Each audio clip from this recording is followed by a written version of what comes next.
तो इसीलिए क्या विधि है जो हम परमात्मा से मिलन मनाएं? कैसे संबंध जोड़े जो आज टूट चुका है? क्यों नहीं आज हम संबंध बना सके परमात्मा से? क्यों नहीं उनके गुणों को अनुभव कर सके?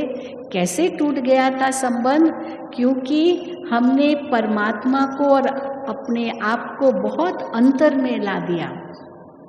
हमने समझ लिया परमात्मा तो निराकार है, न नाम है, न रूप है, न गुण है, कुछ भी नहीं है, और मेरा तो फलाना नाम, रूप, धर्म, जाति, भाषा, कितनी हदों में ला दिया हमने अपने आप को। अब परमात्मा कहाँ, हम कहाँ, मिलन कैसे होगा? अब हमें पता चला कि आत्मा और परमात्मा का स्वरूप एक जैसा है, दोनों का साक्षात्कार होता है, लेकिन ये आत्मा का हुआ या परमात्मा का हुआ ये तुरंत पता नहीं चलता है, क्योंकि दोनों ज्योति स्वरूप है, तो दोनों ही स्वरूप में समान है। फिर दूसरा, जो आत्माओं का घर है परमात्मा का भी वही घर है। बच्चे अपने पिता के घर में ही तो रहेंगे, माता पिता के घर में ही वही एड्रेस होती है ना। फिर बाद में भले दूसरा घर बनाते हैं, लेकिन बच्चा पैदा होता है तो उनकी एड्रेस तो माँ बाप के घर की एड्रेस होती है।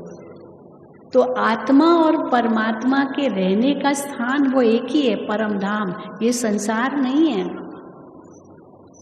ये संसार एक मुसाफिर खाना है। हम 2 दिन के मेहमान हैं, ईश्वर के घर से आए हैं, ईश्वर के घर जाना है। तो जब ये समझ में आता है तो घर याद आता है। कई लोग दुखी होकर के भगवान को कहते हैं, भगवान मुझे उठा लो इस दुनिया से, हमको जीना नहीं है, मरना चाहते हैं। हम कहते हैं क्यों मरना चाहते हो? ये संसार तो बहुत सुखमय है, क्यों मरना चाहते हो? कहते बस बहुत दुखी हो गए। लेकिन अगर ये पता चले कि ये संसार सुखमय है तो कभी मरना नहीं चाहेंगे। परंतु हम कहते हैं हे भगवान उठा लो, ये कहने की बजाय हम मेडिटेशन में मन को परमात्मा के पास ले जाते हैं। 1 सेकंड में 5 तत्वों से पार आत्मा उस परम धाम में मन बुद्धि से पहुंच सकती है। It will take you only a fraction of a second to take your mind and intellect to that supreme home, परम धाम। इसीलिए निवास स्थान की समानता है, आपका वही घर है। अपने घर जाने के लिए निमंत्रण नहीं चाहिए आपको, मन से सहज जा सकते हो। अब यहाँ बैठे कोई बेंगलोर से आए हैं, कोई बॉम्बे से आए हैं, कोई दिल्ली से आए हैं, अपने यहाँ रहते हैं, वहाँ पर मन से जाने में आपको कितनी देर लगेगी?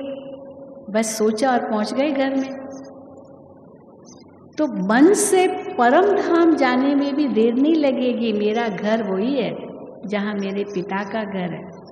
और फिर तीसरी समानता है गुणों की समानता।